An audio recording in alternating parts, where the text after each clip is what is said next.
ਜ਼ਿੰਦਗੀ ਦੇਖੋ ਸਰ ਆਪ ਬਣਾਉਣੀ ਪੈਂਦੀ ਹੈ। ਜ਼ਿੰਦਗੀ ਦੇ ਵਿੱਚ ਉਤਰਾਅ ਚੜ੍ਹਾਅ ਆਉਂਦੇ ਰਹਿੰਦੇ ਨੇ, ਮੁਸ਼ਕਲਾਂ ਆਉਂਦੀਆਂ ਰਹਿੰਦੀਆਂ ਨੇ ਤੇ ਇਹ ਹੈ ਕਿ ਆਪਣੇ ਆਪ ਨੂੰ ਮਜ਼ਬੂਤ ਕਰਨਾ ਪੈਂਦਾ ਆ ਔਰ ਉਹਨਾਂ ਮੁਸ਼ਕਲਾਂ ਚੋਂ ਨਿਕਲਣਾ ਪੈਂਦਾ ਹੈ। ਔਰ ਜਦੋਂ ਮੇਰੇ ਬ੍ਰਦਰ ਦੀ ਡੈਥ ਹੁੰਦੀ ਆ ਛੋਟੀ ਜਿਹੀ ਉਮਰ ਦੇ ਵਿੱਚ, ਉਹ ਚਲਾ ਜਾਂਦਾ ਹੈ।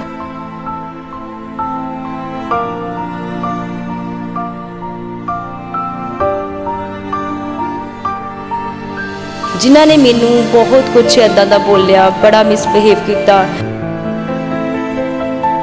ਦੀ ਡਰਿੰਕ ਬਹੁਤ ਜ਼ਿਆਦਾ ਕਰਦੇ ਸੀ ਉਹ। ਦੈਨ ਡਰਿੰਕ ਦੇ ਨਾਲ ਉਹਨਾਂ ਦਾ ਲੀਵਰ ਦੇ ਵਿੱਚ ਇਫੈਕਟ ਪੈ ਗਿਆ। ਹਰ ਇੱਕ ਇੱਥੇ ਜਲੰਧਰ ਦੇ ਕਾਫੀ ਡਾਕਟਰਸ ਦੇ ਨਾਲ ਉਹਨਾਂ ਦਾ ਇਲਾਜ ਹਸਪੀਟਲਾਂ ਦੇ ਵਿੱਚ ਕਰਵਾਇਆ, ਪੀਜੀਆਈ ਚੰਡੀਗੜ੍ਹ ਤੱਕ ਉਹਨਾਂ ਦਾ ਇਲਾਜ ਕਰਾਇਆ, ਲੇਕਿਨ ਵਿਡੋ ਲੇਡੀ ਨੂੰ ਨਾ ਤਾਂ ਸਮਾਜ ਕਿਤੇ ਵੀ ਉਹਨੂੰ ਦਰਜਾ ਦਿੰਦਾ ਆ ਕਿ ਨਾ ਤੇ ਸਮਾਜ ਉਹਦੇ ਨਾਲ ਖੜਾ ਹੁੰਦਾ ਤੇ ਨਾ ਰਿਸ਼ਤੇਦਾਰ। ਉਹਨਾਂ ਨੇ ਮੇਰੀ ਬੇਟੀ ਔਰ ਮੇਰੇ ਤੇ ਕੇਸ ਕਰ ਦਿੱਤਾ ਵੀ ਇਹ ਸਾਡੇ ਘਰ ਦੀ ਕੁੜੀ ਨਹੀਂ ਹੈ, ਸਿਰਫ ਇੱਕ ਪ੍ਰਾਪਰਟੀ ਔਰ ਇੱਕ ਪੈਸੇ ਦੀ। 2 ਸਾਲ ਮੈਂ ਕੋਰਟ ਕੇਸ ਚੱਕਰ ਕੱਟੇ ਨੇ ਔਰ ਮੈਂ 1 ਸਾਲ ਡਿਪਰੈਸ਼ਨ ਦੇ ਵਿੱਚ ਰਹੀ ਹਾਂ। ਔਰ ਉਸ ਤੋਂ ਬਾਅਦ ਮੈਨੂੰ ਅਸਲੀ ਚਿਹਰੇ ਪਤਾ ਲੱਗ ਗਏ ਵੀ ਦੁਨੀਆ ਦੇ ਵਿੱਚ ਤੁਹਾਡਾ ਪਰਮਾਤਮਾ ਔਰ ਤੁਹਾਡੇ ਬਿਨਾਂ ਕੋਈ ਵੀ ਨਹੀਂ ਆ। ਸਾਂਝਾ ਪੰਜਾਬ ਦੇਖ ਰਹੇ ਸਾਰੇ ਦਰਸ਼ਕਾਂ ਦਾ ਸਵਾਗਤ ਕਰਦਾ ਮੈਂ ਰਾਹੁਲ ਗਿੱਲ। ਤੁਹਾਨੂੰ ਦੱਸ ਦਈਏ ਕਿ ਅੱਜ ਆਪਾਂ ਇਹੋ ਜਿਹੀ ਔਰਤ ਨਾਲ ਗੱਲਬਾਤ ਕਰਨ ਜਾ ਰਹੇ ਹਾਂ ਕਿ ਜਿਹਨੇ ਕਿ ਆਪਣੇ ਉੱਤੇ ਬਹੁਤ ਮਾੜਾ ਟਾਈਮ ਹੰਢਾਇਆ ਪਿਆ ਹੈ ਤੇ ਉਸ ਤੋਂ ਬਾਅਦ ਕਈ ਔਰਤਾਂ ਲਈ ਉਹ ਮਿਸਾਲ ਬਣੇ ਹੋਏ ਨੇ। ਆਪਣਾ ਸੈਲਫ ਬਿਜ਼ਨਸ ਕਰਕੇ ਕਈ ਔਰਤਾਂ ਲਈ ਹੈਲਪ ਲਈ ਅੱਗੇ ਜਾ ਰਹੇ ਨੇ। ਆਓ ਉਹਨਾਂ ਨਾਲ ਆਪਾਂ ਗੱਲਬਾਤ ਕਰਦੇ, ਉਹਨਾਂ ਦਾ ਆਪਾਂ ਬਹੁਤ ਬਹੁਤ ਨਿੱਘਾ ਸਵਾਗਤ ਕਰਦੇ ਆਪਣੇ ਚੈਨਲ 'ਚ। ਹਾਂਜੀ, ਸਤਿ ਸ਼੍ਰੀ ਅਕਾਲ ਜੀ ਸਾਰਿਆਂ ਨੂੰ, ਗੁੱਡ ਈਵਨਿੰਗ ਸਾਰਿਆਂ ਨੂੰ। ਔਰ ਮੈਂ ਸਵਾਗਤ ਕਰਦੀ ਹਾਂ ਤੁਹਾਡੇ ਨਿੱਘੇ ਚੈਨਲ ਦੇ ਵਿੱਚ ਕਿ ਮੈਨੂੰ ਅੱਜ ਮੌਕਾ ਮਿਲਿਆ ਕਿ ਮੈਂ ਆਪਣੀ ਜੋ ਵੀ ਅਸੀਂ ਕੰਮ ਕਰਦੇ ਹਾਂ ਚੰਗੇ ਕੰਮ ਕਰਨ ਦਾ ਇੱਕ ਮੌਕਾ ਮਿਲਿਆ ਕਿ ਮੈਂ ਦੁਨੀਆ ਦੇ ਵਿੱਚ ਉਹ ਚੰਗੇ ਕੰਮਾਂ ਦਾ ਔਰ ਤੁਹਾਡੇ ਚੈਨਲ ਮਾਧਿਅਮ ਦੇ ਰਾਹੀਂ ਮੈਂ ਉਹਨਾਂ ਲੋਕਾਂ ਲਈ, ਉਹਨਾਂ ਵੀਡੀਓਜ਼ ਲੇਡੀ ਲਈ ਇੱਕ ਮਿਸਾਲ ਬਣਾ। ਮੈਡਮ ਤੁਹਾਡੀ ਕਿਹੋ ਜਿਹੀ ਜ਼ਿੰਦਗੀ ਚੱਲ ਰਹੀ ਨੇ? ਜ਼ਿੰਦਗੀ ਦੇਖੋ ਸਰ ਆਪ ਬਣਾਉਣੀ ਪੈਂਦੀ ਹੈ। ਜ਼ਿੰਦਗੀ ਦੇ ਵਿੱਚ ਉਤਰਾਅ ਚੜ੍ਹਾਅ ਆਉਂਦੇ ਰਹਿੰਦੇ ਨੇ, ਮੁਸ਼ਕਲਾਂ ਆਉਂਦੀਆਂ ਰਹਿੰਦੀਆਂ ਨੇ ਤੇ ਇਹ ਹੈ ਕਿ ਆਪਣੇ ਆਪ ਨੂੰ ਮਜ਼ਬੂਤ ਕਰਨਾ ਪੈਂਦਾ ਆ ਔਰ ਉਹਨਾਂ ਮੁਸ਼ਕਲਾਂ ਚੋਂ ਨਿਕਲਣਾ ਪੈਂਦਾ ਹੈ ਔਰ ਫਿਰ ਉਸ ਤੋਂ ਬਾਅਦ ਆਪਣੀ ਜ਼ਿੰਦਗੀ ਨੂੰ ਨਿਖਾਰਨਾ ਪੈਂਦਾ ਹੈ ਔਰ ਫਿਰ ਉਸ ਮੁਕਾਮ ਤੇ ਪਹੁੰਚਣਾ ਪੈਂਦਾ ਹੈ ਔਰ ਫਿਰ ਨਿਖਰ ਕੇ ਜਦੋਂ ਇਨਸਾਨ ਕੁਝ ਵਧੀਆ ਬਣ ਜਾਂਦਾ ਹੈ ਔਰ ਫਿਰ ਉਹ ਇੱਕ ਦੂਸਰੇ ਲਈ ਮਿਸਾਲ ਬਣ ਜਾਂਦਾ ਹੈ। ਹੁਣ ਇੰਨੀ ਛੋਟੀ ਉਮਰ ਦੇ ਵਿੱਚ ਤੁਸੀਂ ਇੰਨੀਆਂ ਗੱਲਾਂ ਵੱਡੀਆਂ ਕਰਦੇ ਹੋ ਤੇ ਕੀ ਹੰਢਾ ਕੇ ਤੁਸੀਂ ਲੰਘੇ ਹੋਏ ਲਾਈਫ 'ਚ? ਛੋਟੀ ਉਮਰ ਦੇ ਵਿੱਚ ਮੇਰੇ ਬ੍ਰਦਰ ਦੀ ਜਦੋਂ ਡੈਥ ਹੋਈ ਸੀਗੀ, ਛੋਟੀ ਜਿਹੀ ਜਦੋਂ ਇੱਕ ਬਚਪਨ ਅਸੀਂ ਇੱਕ ਘਰ ਦੇ ਵਿੱਚ ਹੰਢਾਇਆ। ਅਸੀਂ 3 ਭੈਣ ਭਰਾ, 2 ਸਿਸਟਰ, ਇੱਕ ਬ੍ਰਦਰ ਆ ਮੇਰਾ।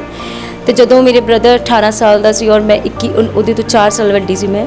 ਔਰ ਜਦੋਂ ਮੇਰੇ ਬ੍ਰਦਰ ਦੀ ਡੈਥ ਹੁੰਦੀ ਆ ਛੋਟੀ ਜਿਹੀ ਉਮਰ ਦੇ ਵਿੱਚ, ਉਹ ਚਲਾ ਜਾਂਦਾ ਹੈ। ਉਹ ਜ਼ਿੰਮੇਵਾਰੀਆਂ ਮਾਂ-ਬਾਪ ਦੀਆਂ, ਕਿਉਂਕਿ ਸਿਸਟਰ ਦੇ ਆਫਟਰ 6 ਮੰਥ ਹੋਏ ਸੀ ਵਿਆਹ ਨੂੰ, ਉਹ ਜ਼ਿੰਮੇਵਾਰੀਆਂ ਜਦੋਂ ਇੱਕ ਬੇਟੀ ਦੇ ਉੱਪਰ ਪੈ ਜਾਂਦੀਆਂ, ਇੱਕ ਕੁੜੀ ਦੇ ਉੱਪਰ ਪੈ ਜਾਂਦੀਆਂ, ਉਹਨਾਂ ਜ਼ਿੰਮੇਵਾਰੀਆਂ ਵਿੱਚ ਜਦੋਂ ਮੈਂ ਪਈ ਮੈਨੂੰ ਫਿਰ ਪਤਾ ਲੱਗਿਆ ਵੀ ਜੋ ਬੇਟੇ ਵਾਲੀ ਜ਼ਿੰਮੇਵਾਰੀ ਆ ਉਹ ਬੇਟੀ ਨੂੰ ਨਿਭਾਉਣੀ ਪੈਂਦੀ ਆ। ਸੋ ਉਹਨਾਂ ਜ਼ਿੰਮੇਵਾਰੀਆਂ 'ਚ ਜਦੋਂ ਮੈਂ ਨਿਕਲੀ ਬਹੁਤ ਕੁਝ ਉਦੋਂ ਬਾਈ ਫੇਸ ਕੀਤਾ, ਸਮਾਜ ਦੀਆਂ ਗੱਲਾਂ, ਆਪਣਿਆਂ ਦੀਆਂ ਗੱਲਾਂ। ਫਿਰ ਕਿਤੇ ਨਾ ਕਿਤੇ ਆਪਣੇ ਆਪ ਨੂੰ ਅਸੀਂ ਪਿੱਛੇ ਰੱਖ ਕੇ ਆਪਣੇ ਆਪ ਨੂੰ ਫਿਰ ਮੋਟੀਵੇਟ ਕਰਨਾ ਪੈਂਦਾ ਆ, ਸਮਾਜ ਦੀਆਂ ਗੱਲਾਂ ਨੂੰ ਇਗਨੋਰ ਕਰਨਾ ਪੈਂਦਾ ਆ। ਫਿਰ ਇਹ ਹੈ ਕਿ ਕੁਝ ਗੱਲਾਂ ਇੱਦਾਂ ਦੀਆਂ ਹੋ ਜਾਂਦੀਆਂ ਜਿਨ੍ਹਾਂ ਵਿੱਚੋਂ ਸਾਨੂੰ ਖੁਦ ਨੂੰ ਹੀ ਬਾਹਰ ਨਿਕਲਣਾ ਪੈਂਦਾ ਹੈ। ਦੈਨ ਫਿਰ ਆਪਣੇ ਆਪ ਸਮਝਦਾਰੀ ਆ ਜਾਂਦੀ ਹੈ। ਵਿਆਹ ਤੋਂ ਬਾਅਦ ਤੁਹਾਡੀ ਜ਼ਿੰਦਗੀ ਦੇ ਵਿੱਚ ਕਿਹੜੀ ਐਸੀਆਂ ਸਮੱਸਿਆ ਹੈ ਕਿ ਜਿਨ੍ਹਾਂ ਨੇ ਤੁਹਾਨੂੰ ਇੱਦਾਂ ਦਾ ਕਰ ਦਿੱਤਾ ਹੈ? ਸਰ ਮੈਂ ਕਦੇ ਨਹੀਂ ਸੀ ਸੋਚਿਆ। ਆਫਟਰ ਮੇਰੇ ਬ੍ਰਦਰ ਦੀ ਡੈਥ ਤੋਂ ਬਾਅਦ ਜਦੋਂ ਆਫਟਰ 5 ਸਾਲ ਬਾਅਦ ਮੇਰੀ ਮੈਰਿਜ ਹੋ ਜਾਂਦੀ, ਜਦੋਂ 2017 'ਚ ਮੇਰਾ ਵਿਆਹ ਹੁੰਦਾ ਹੈ ਤੇ ਵਿਆਹ ਤੋਂ ਬਾਅਦ ਮੇਰੇ ਇੱਕ ਸੁਪਨੇ, ਜਿਵੇਂ ਕਿ ਹਰ ਕੁੜੀ ਦਾ ਇੱਕ ਡਰੀਮ ਹੁੰਦਾ ਆ, ਹੈ ਨਾ, ਸੁਪਨਾ ਹੁੰਦਾ ਆ ਕਿ ਉਹ ਮੈਰਿਜ ਕਰਾ ਕੇ ਅਗਲੇ ਘਰ ਜਾਏਗੀ, ਹੈ ਨਾ, ਬਹੁਤ ਸਾਰੇ ਇੱਦਾਂ ਦੇ ਡਰੀਮਸ ਹੁੰਦੇ ਆ। ਸੋ ਜਦੋਂ ਮੇਰਾ ਵੀ ਇੱਕ ਡਰੀਮ ਸੀਗਾ, ਮੇਰਾ ਵੀ ਇੱਕ ਸੁਪਨਾ ਸੀਗਾ, ਪਰ ਜੋ ਸੁਪਨਾ ਟੁੱਟ ਜਾਂਦਾ ਆ ਜਦੋਂ ਆਪਾਂ ਵਿਆਹ ਕੇ ਕੁੜੀਆਂ ਅਗਲੇ ਘਰ ਦੇ ਵਿੱਚ ਜਾਂਦੀਆਂ, ਉਹਨਾਂ ਨੂੰ ਸਪੋਰਟ ਨਹੀਂ ਮਿਲਦੀ, ਉਹਨਾਂ ਨਾਲ ਉਸ ਤਰੀਕੇ ਦਾ ਕਹਿ ਲਓ ਕਿ ਵਰਤਾਵ ਨਹੀਂ ਕੀਤਾ ਜਾਂਦਾ, ਹੈ ਨਾ। ਤੇ ਮੈਂ ਵੀ ਕਦੇ ਨਹੀਂ ਸੀ ਸੋਚਿਆ ਕਿ ਮੈਂ ਜਦੋਂ ਵਿਆਹ ਕੇ ਆਵਾਂਗੀ, ਸਿਰਫ ਮੇਰੇ ਸਾਸੂ ਮੰਮਾ ਜਿਹੜੇ ਮੇਰੇ ਮਦਰ ਇਨ ਲੋ, ਉਹਨਾਂ ਨੇ ਕਦੇ ਮੈਨੂੰ ਕਦੇ ਵੀ ਕੁਝ ਨਹੀਂ ਸਿੱਖਿਆ। ਉਹ ਮਾਂ ਤੋਂ ਵੀ ਵੱਧ ਕੇ ਪਿਆਰ ਕਰਦੇ ਸੀ। ਉਹਨਾਂ ਤੋਂ ਇਲਾਵਾ ਜਿਹੜੇ ਬਾਕੀ ਮੈਂਬਰ ਸੀਗੇ ਜਿਨ੍ਹਾਂ ਨੇ ਮੈਨੂੰ ਬਹੁਤ ਕੁਝ ਇੱਦਾਂ ਦਾ ਬੋਲਿਆ, ਬੜਾ ਮਿਸਬਿਹੇਵ ਕੀਤਾ, ਉਹ ਚੀਜ਼ਾਂ ਨੇ ਵੀ ਮੈਨੂੰ ਕਿਤੇ ਨਾ ਕਿਤੇ ਅੰਦਰੋਂ ਝੰਜੋੜ ਕੇ ਰੱਖ ਦਿੱਤਾ। ਫਿਰ ਮੇਰੀ ਲਾਈਫ ਦਾ ਫਿਰ ਇੱਕ ਦੂਸਰਾ ਮੋੜ ਆਉਂਦਾ ਹੈ, ਮੇਰੇ ਦੁੱਖਾਂ ਦਾ ਦੂਸਰਾ ਮੋੜ ਆਉਂਦਾ, ਜਿਹਦੇ ਵਿੱਚੋਂ ਫਿਰ ਮੈਨੂੰ ਡਬਲ ਬਾਹਰ ਨਿਕਲਣਾ ਹੀ ਪੈਂਦਾ ਆ। ਔਰ ਦੈਨ ਫਿਰ ਆਫਟਰ 2018 ਦੇ ਵਿੱਚ ਮੇਰੀ ਬੇਟੀ ਦਾ ਜਨਮ ਹੁੰਦਾ ਆ ਔਰ 18 ਦੇ ਵਿੱਚ ਮੇਰੀ ਸਾਸੂ ਮੰਮਾ ਜਿਹੜੇ ਆ 13 ਦਿਨ ਦੀ ਮੇਰੀ ਬੇਟੀ ਸੀਗੀ ਔਰ ਸਾਸੂ ਮੰਮਾ ਜਿਹੜੇ ਆ ਉਹਨਾਂ ਦੀ ਡੈਥ ਹੋ ਜਾਂਦੀ ਆ ਔਰ ਉਸ ਤੋਂ ਬਾਅਦ ਹਸਬੈਂਡ ਦੀ 2019 ਦੇ ਵਿੱਚ ਡੈਥ ਹੋ ਜਾਂਦੀ ਆ। ਦੈਨ ਇਹ ਚੀਜ਼ਾਂ ਨੇ ਮੈਨੂੰ ਹੋਰ ਜ਼ਿਆਦਾ ਝੰਜੋੜ ਕੇ ਰੱਖ ਦਿੱਤਾ। ਜਦੋਂ ਹਸਬੈਂਡ ਦੀ ਡੈਥ ਹੁੰਦੀ ਆ ਉਹ ਮੇਰੇ ਲਈ ਇੱਕ ਕਾਲਾ ਦਿਨ ਸੀਗਾ ਕਿ ਮੈਨੂੰ ਕਹਿ ਲਓ ਕਿ ਅੰਦਰੋਂ ਇੱਕ ਟੁੱਟ ਚੁੱਕੀ ਸੀ ਮੈਂ। ਬ੍ਰਦਰ ਚਲਾ ਗਿਆ, ਵੀ ਸਾਸੂ ਮੰਮਾ ਚਲੇ ਗਏ, ਹੁਣ ਹਸਬੈਂਡ ਵੀ ਚਲੇ ਗਏ ਔਰ ਬੇਟੀ ਇੱਕ ਛੋਟੀ ਚੀਜ਼ ਦੀ ਜ਼ਿੰਮੇਵਾਰੀ ਮੇਰੇ ਉੱਪਰ ਪੈ ਗਈ। ਸੋ ਇਹ ਚੀਜ਼ਾਂ ਨੇ ਮੈਨੂੰ ਅੰਦਰੋਂ ਅੰਦਰ ਖ਼ਤਮ ਕਰ ਦਿੱਤਾ ਕਿ ਮੈਂ ਆਪਣੇ ਆਪ ਨੂੰ ਸੋਚਦੀ ਕਿ ਹੁਣ ਮੈਂ ਖ਼ਤਮ ਹਾਂ, ਕਿ ਹੁਣ ਮੈਂ ਜ਼ਿੰਦਗੀ ਨੂੰ ਅੱਗੇ ਕਿੱਦਾਂ ਲੈ ਕੇ ਜਾਵਾਂਗੀ, ਅੱਗੇ ਕੰਟੀਨਿਊ ਨਹੀਂ ਕਰ ਸਕਦੀ। ਜਦੋਂ ਹਸਬੈਂਡ ਦੀ ਡੈਥ ਹੋਈ ਤੁਹਾਡੀ ਬੇਟੀ ਦੀ ਕਿੰਨੀ ਉਮਰ ਸੀਗੀ? ਕੀ ਕਾਰਨ ਸੀਗਾ ਹਸਬੈਂਡ ਦੀ ਡੈਥ ਹੋਣ ਦਾ? ਜਦੋਂ ਮੇਰੇ ਹਸਬੈਂਡ ਦੀ ਡੈਥ ਹੋਈ ਹੈ ਮੇਰੀ ਬੇਟੀ ਉਦੋਂ 1.25 ਸਾਲ ਦੀ ਸੀਗੀ ਔਰ ਹਸਬੈਂਡ ਦੀ ਡਰਿੰਕ ਬਹੁਤ ਜ਼ਿਆਦਾ ਕਰਦੇ ਸੀ ਉਹ। ਦੈਨ ਡਰਿੰਕ ਦੇ ਨਾਲ ਉਹਨਾਂ ਦਾ ਲੀਵਰ ਦੇ ਵਿੱਚ ਇਫੈਕਟ ਪੈ ਗਿਆ।